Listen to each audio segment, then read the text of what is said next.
we have three students from Performing Arts Studio West, Meet the Biz. So I'm gonna let one of them in right now.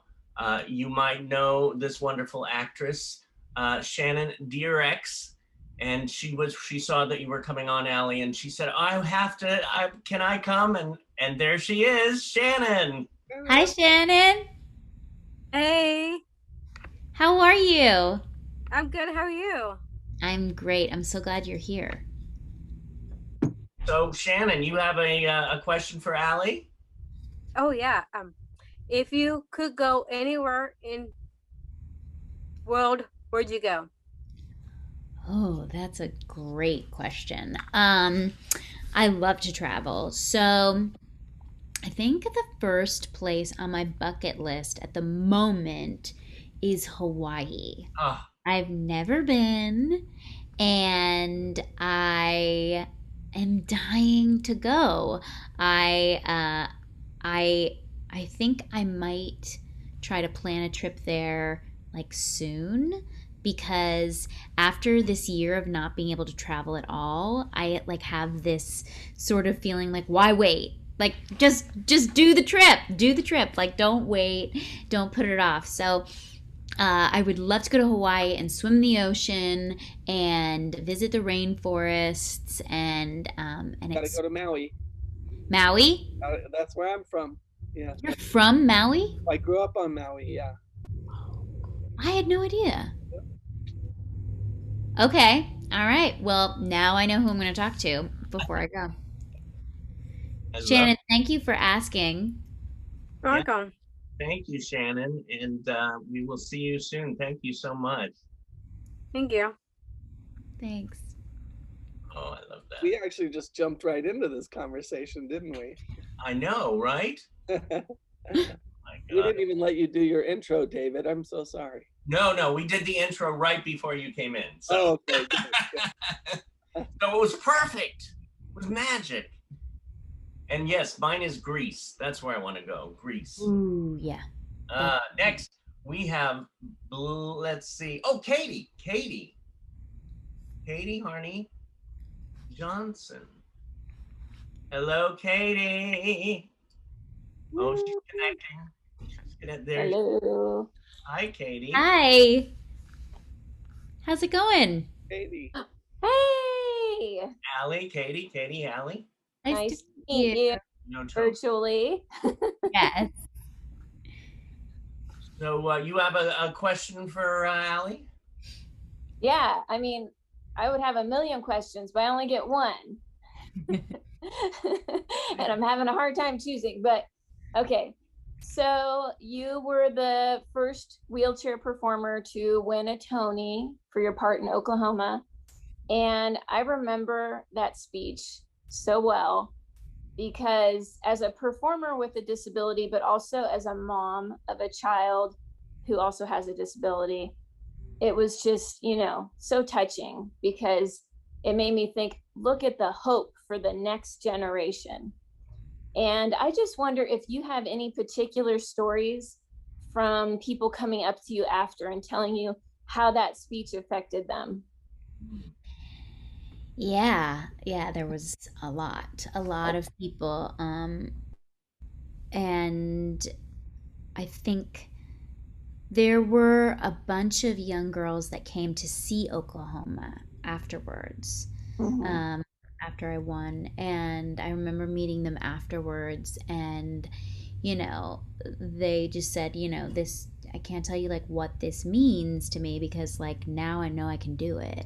Yeah. And that's sort of what I, the speech that I gave, I, I wasn't, I was sort of, I didn't have any, uh, I didn't have any agenda with it other than the Right. fact that I watched the Tonys Mm-hmm.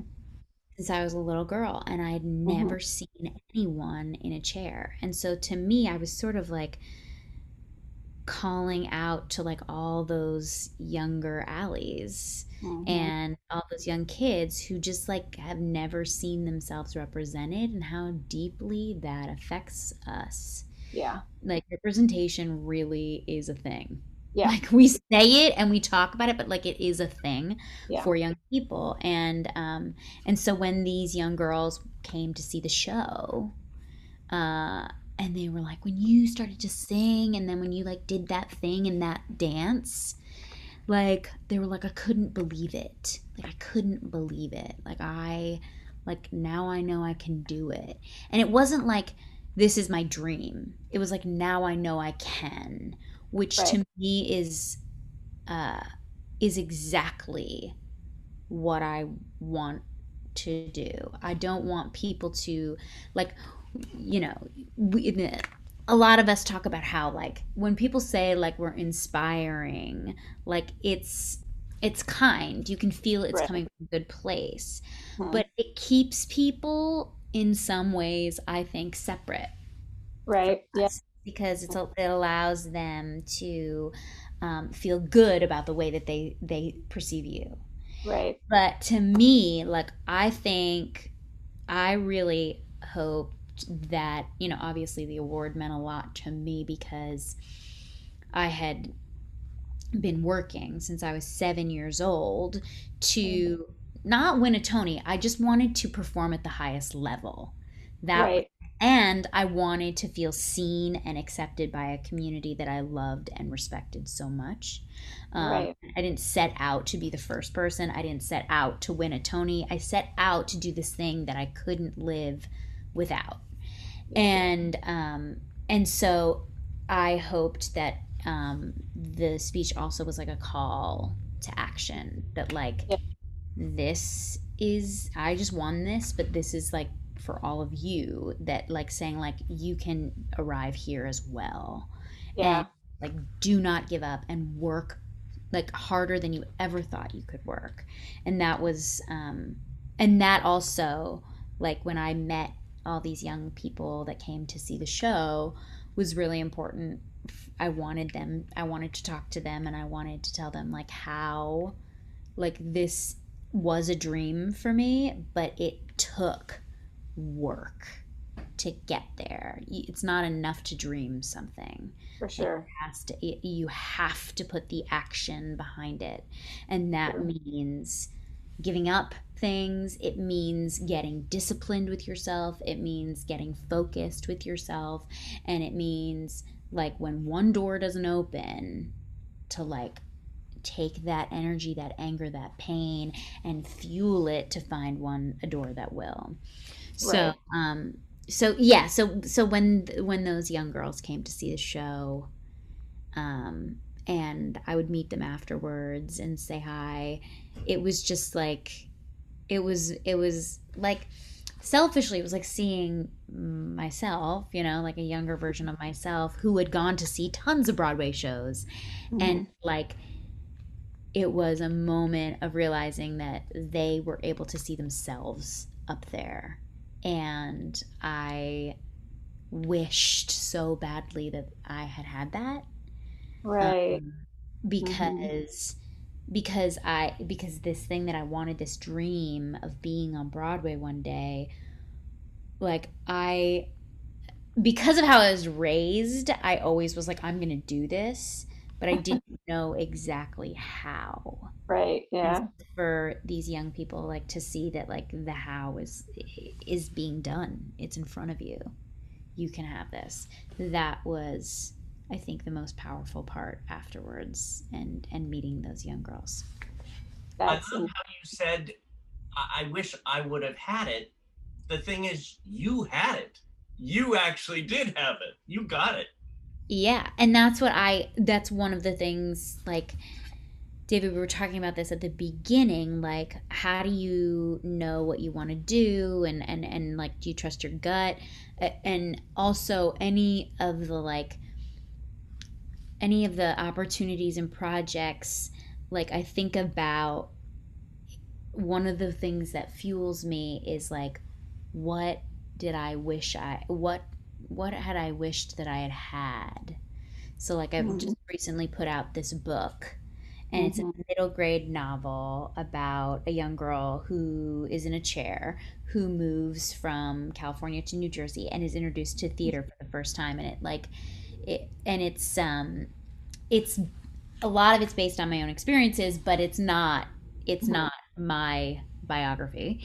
Right. And the reason that I wrote it and wanted to do that was because, like, I never read anything as a teenager where I was like, that's me.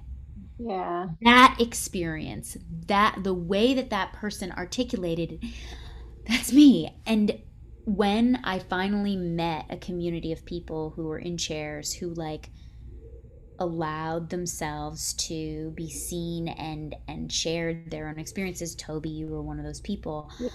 I felt like I was like taking off like 100-pound backpack Yeah. because I didn't have to carry something alone. And so, Absolutely. like, these projects, like this book, and like the things that I am doing, that I'm sort of like self kind of producing and creating, um, that's one of the main criterias, is like, what did I need that was not out there? Um, Yeah. I just think that's so important, again, for young people. I'm always drawn to making things for young people, because I never saw anyone like me growing up. Yeah. I love that because basically what you're doing, you have intention behind everything that you're doing. And that makes it a million times better when you have that intention behind it. Thank you. So, yeah, that's very special. Thank you. And thank you for your support. I'm so glad that you were able to come on here today. Oh, I'm so glad that you were able to come on here today. Thank you. Nice to meet you. You too. Thanks, Katie. What is the name of your book? It's called The Chance to Fly. The chance. Yay. That was going to be my next question. Yeah, yeah. Is there a musical coming? Is there I mean, you're a nonstop tour de force of talents, and it's not on just one platform. And I can relate. Some people fish with one piece of bait, and some people fish with a net, and you pull in from different areas, right? And you definitely seem to be someone who fishes with a net and does music and acting and writing. And what else are you afflicted with? because, Yeah, this because book. that's what it is, right? Yeah, and the timing of this was crazy because we started working on this book like over 2 years ago. Um, and it happened to be released right now. So it's just, I'm really excited about it because it's very much like theater. It's like a story about theater, which uh, right now people are missing so much because Broadway is shut down and most theaters are not operating, and hopefully we're going to see more and more of that this summer. But I just also am so excited about being able, in so many ways it was really healing for me to be able to write about some of these experiences when I was a teenager and being in a chair and just feeling so alone and so afraid of being different. I just like hated being different as a teenager. I grew up in a town where I just didn't see anyone like me. And now, as an adult, I'm so grateful that I am who I am and unique and different. But growing up, I did not like that about myself. And I remember, like, just these awkward moments of being like, coming into a room and just feeling so embarrassed to be me. And I think that, like, we all have our pain, our darkness. But I also realize, especially like, again, this year of reflection, like, I can use that.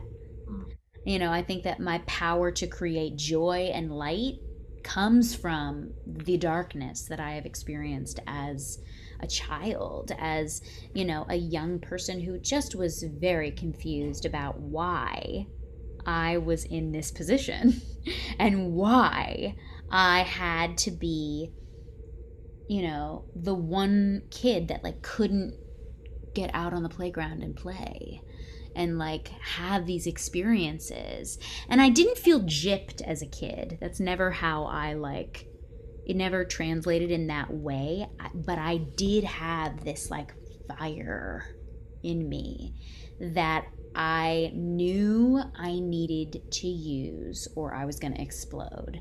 And so like for anyone that's watching this, like if you have this fire, and I think that like a lot of us, and I dare to say all of us, have some kind of fire, we can use it as artists and we can channel it and it can be productive. It also can be productive in a negative way and it can take us down if we don't harness it.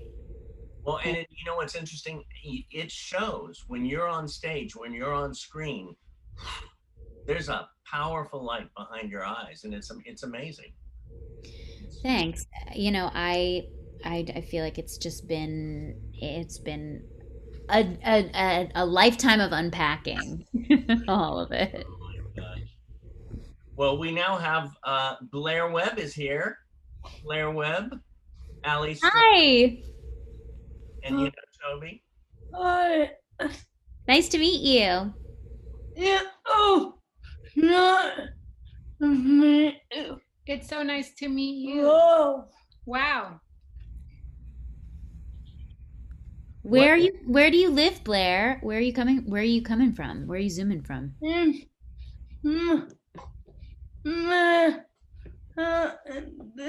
In Manhattan Beach. Beautiful. I've been. I love it there. Yeah. Nice. What question do you have, Blair?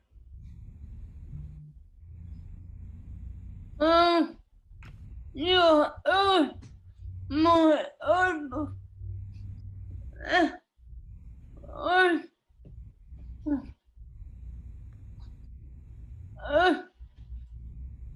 My You're like my idol, and I would like to know. You.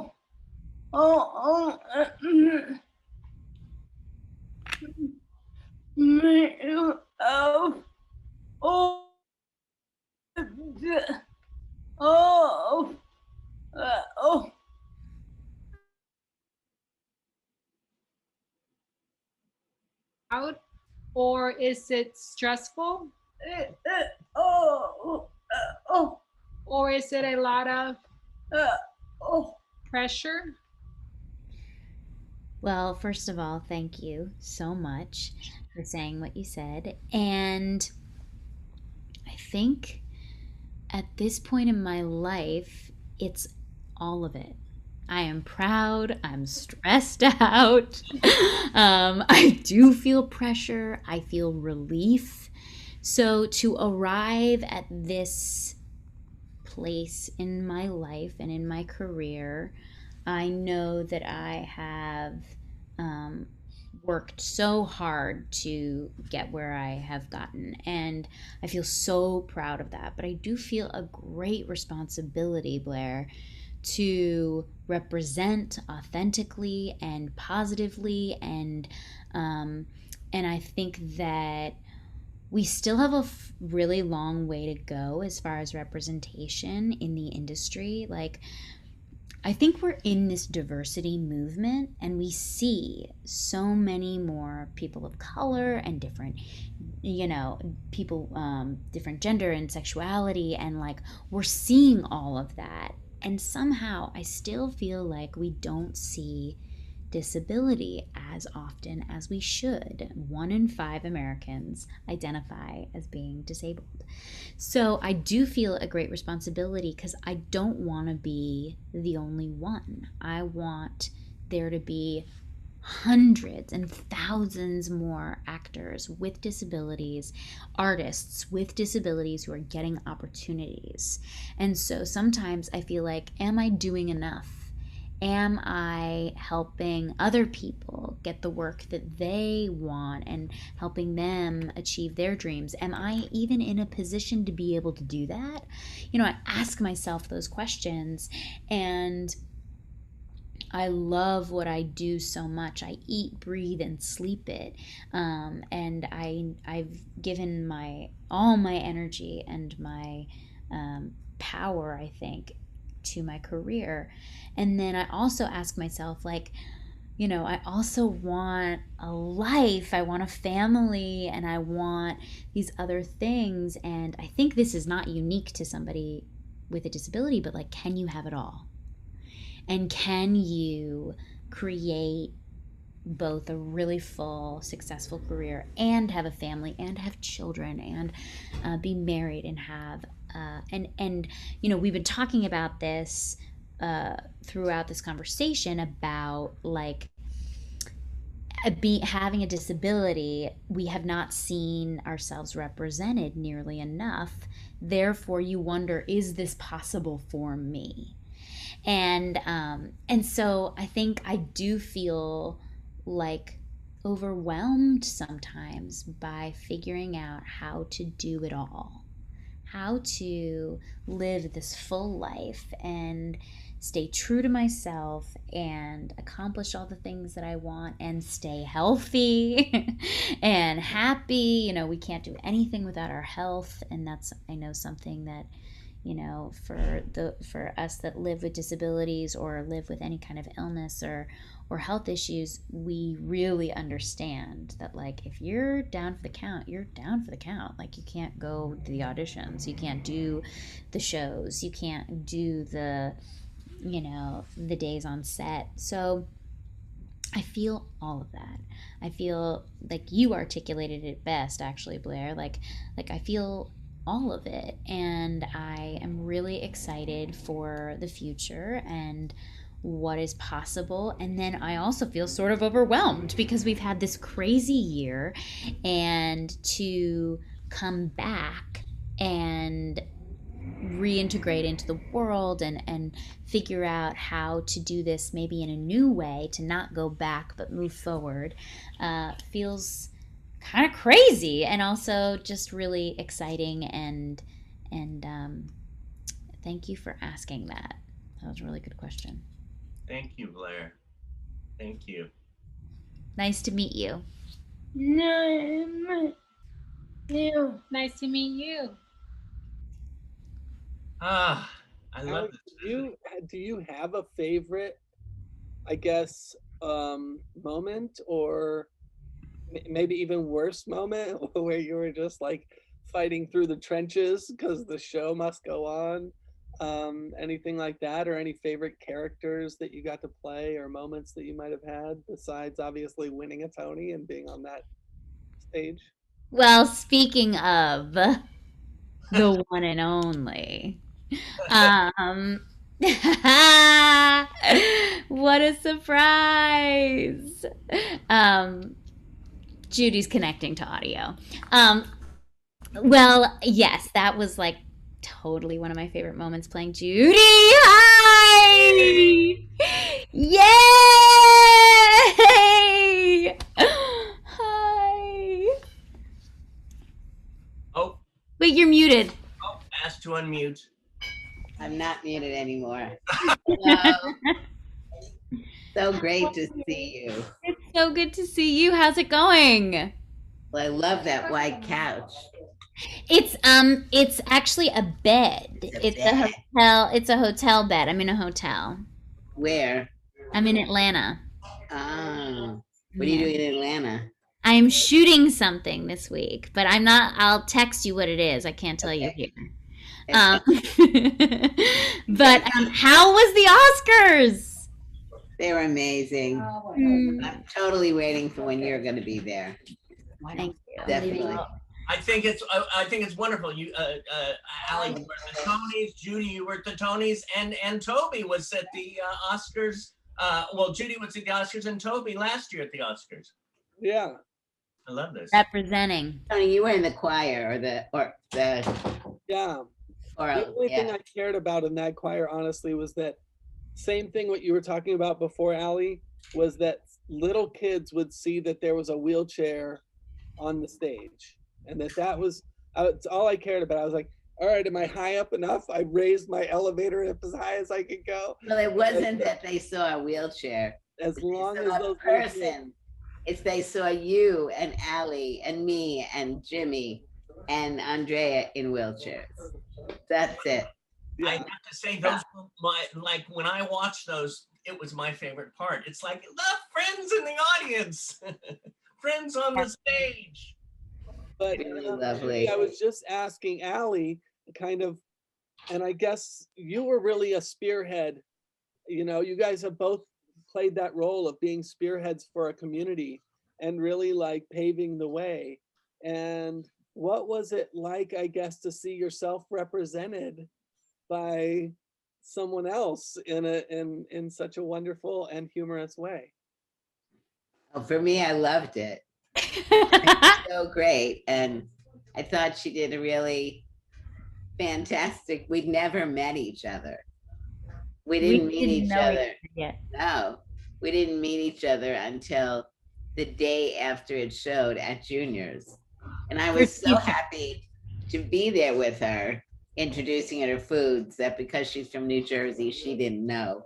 But what I really liked about being there is like one of the guys who is a waiter, he's kind of stalking around the table and trying to figure out how can he say hello to Allie.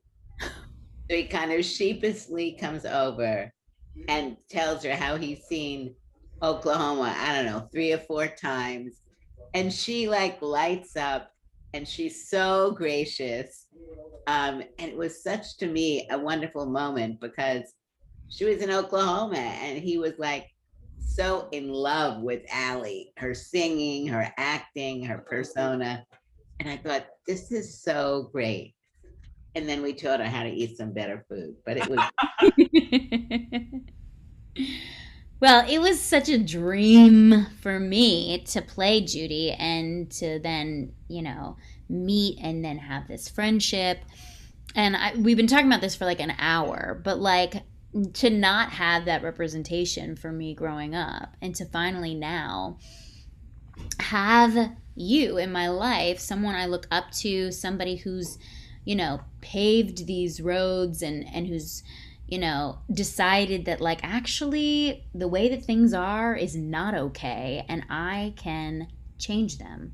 And, I am not in politics, but I am an artist. Well, I'm an artist and I believe that I can make change in our industry and in playing you in that amazing, Drunk History. Like it just had its last episode. Did you guys know that? Yeah. Oh. It's over. But and they only had one show on disability. I know. But to do that one episode and they cast all these other actors with disabilities in the episode and to be there that day and to like reenact that was like this sort of very almost like a spiritual experience for me because I was like learning about our history, which was not taught in history growing up, and I really didn't know much about the disabled revolution and the way that I just thought that episode was really amazing. And then I also got to play you and learn about you and then meet you. So you read her, you voiced her book. Both of the books. Both. People love your reading. And I just finished. I went in yesterday to do retakes for the next one coming out, exactly. Which I am so excited about for young people. Oh, I'm so thrilled about that. That's so cool. Yeah, and I have to honestly say, for me with Allie and, other people, it's great to see how work that has been being done is now really taking hold. And it's moving away from I wish this would be to it is happening. And for me, it's also what I like about Allie and others, her peers in theater and other areas, is that they very much are not, well, you very much are not in this just for yourself. I mean, obviously, you're an actor and you want to excel and you want to be honored and rewarded for your work. But everyone fully knows that you are there with the hand out to help people and that you are always speaking out about what's going well and what's not. And I think that's really so very important because it's an intergenerational uh, example that regardless of your age, speaking up and out is always important. Yes, and I feel more empowered than ever to do that because of you and knowing your story and what and what it means to speak up. It's not complaining. It's not making a fuss. It's not being a burden. It's understanding that it's bigger than you. And I think like for anybody who's watching this today that like it's not just about the disabled community. I'm talking about anywhere. If there is injustice, like you have to speak up. You have to bring attention and you must bring people together. Because if you're speaking this truth, you're not the only one. Like like I am in a unique position to be the first person to in a chair to be on Broadway, the only one. But I know I will not be the only one for long, and I know that there are many issues that are not just affecting me they in the Broadway community and specifically around mobility and what the backstage accessibility issues are, which there are issues around accessibility backstage in the Broadway houses. And and so this thing that I try to find the perfect moments to bring up, right? They are not, it's really not just about me Well, ever. it's about these changes, about these breakthroughs that help heal the whole world. Because there's too much, too many people that are in their little boxes. It's like, get out of them. This is the kind of stuff that helps heal all. Exactly.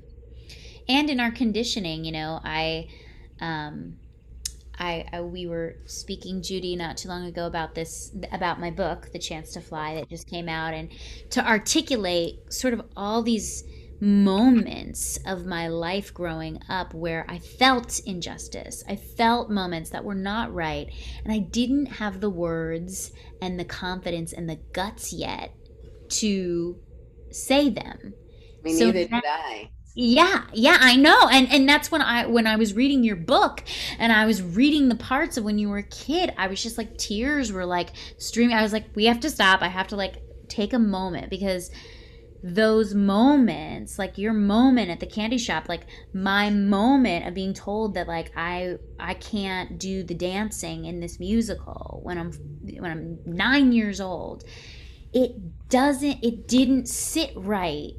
That was, I knew it wasn't right, but I didn't know how to make a change, and I didn't know how to articulate it, and I didn't even really know how to talk about it with my family because in many ways they were protecting me and I wanted to be okay for them. And so now as an adult, to be able to go back and write those stories and tell those stories, not only is it healing for me, but I hope that it gives other young people permission to call out these moments that are not right, that are that where they don't feel like they are being treated fairly or equal. And so I don't know, that was a tangent, but I just had to say No, it. I think To, it's to me, it really sounds like important. your voice, Allie, are those wings, right? Learning to fly and learning to use that voice that maybe you didn't use in the beginning, and because of Judy's voice, before you, it kind of adds to yours, and to have voices like that out representing not just the disability community or like the women's community, but the community of just being a good person, you know what I'm saying? And not having great expectations, but just asking for the same respect that anyone else would deserve. You guys have done that. That's I unbelievable. mean, I think what's very important for you and Allie and me and others is that we do have great expectations. I mean, I think it's difficult for, I mean, children can fantasize, but as both of you were saying, if you're not seeing yourself in some way, the fantasy becomes much more difficult. So I think the ability to have, whether you have a physical disability or not, but when you're acknowledging your disability and speaking about it, in this case in theater, important message to younger people or people who maybe just acquired their disability. When did you acquire your disability, Tobias? Uh, I was right after college, so I was 22. I've See, I spent think half my life with a disability, half so. without. Yeah. I actually think that, Allie had a disability at 2, right? Yeah. I had an 18 months, but 22, there's this whole other group of people who, I mean, we both grew up, maybe if we did grow up, but we all grew up where disability was the norm. Right. You grew up where disability was a tragedy. And then one day you're the tragedy. And I think it's fundamentally different. And to me, it's really important that people in your group also really in sharing your story, which will really be different than Allie's and mine. And I think people don't speak enough publicly about what their views were of disabled people, because before you became one of us or one of them, how people reacted to you, whether you felt you were going to be able to move forward. Where did you get your motivation? Where did you get your resilience? I think those are really important stories. And we nurture each other, people we know and don't know. And that's why, I was so excited last year when I saw you at the Oscars. I'm always like looking, oh, is that guy? I was so excited. And I thought, how stupid is this? I can't tell you, when I found out, I was like, Judy wants to know who I am? What? That's ridiculous. Now I'm here, a year later, be able to and be able to share a moment with you and Alice. Well, thank you all. This is Allie. You're a blessing. Judy, a blessing. Toby, brothers. So this is just such a healing. Achaya. A mahaya and a healing. And I thank you all. Thank you so much for hosting this and having all of us together for this conversation. And I hope that we can have more. We will. Thank you, everybody. Thank you. Yes, thank you. Thank you, David. Bye. Talk to you soon. Bye. Bye. And the Tony Award goes to Ali Stroker!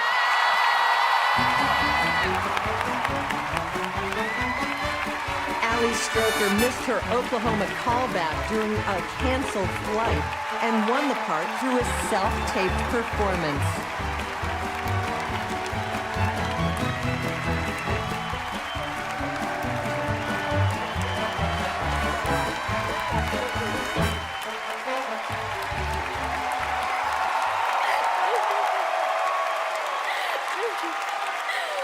Oh my gosh.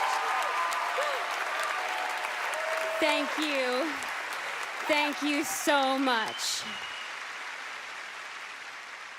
This award is for every kid who is watching tonight who has a disability, who has a limitation or a challenge, who has been waiting to see themselves represented in this arena. You are.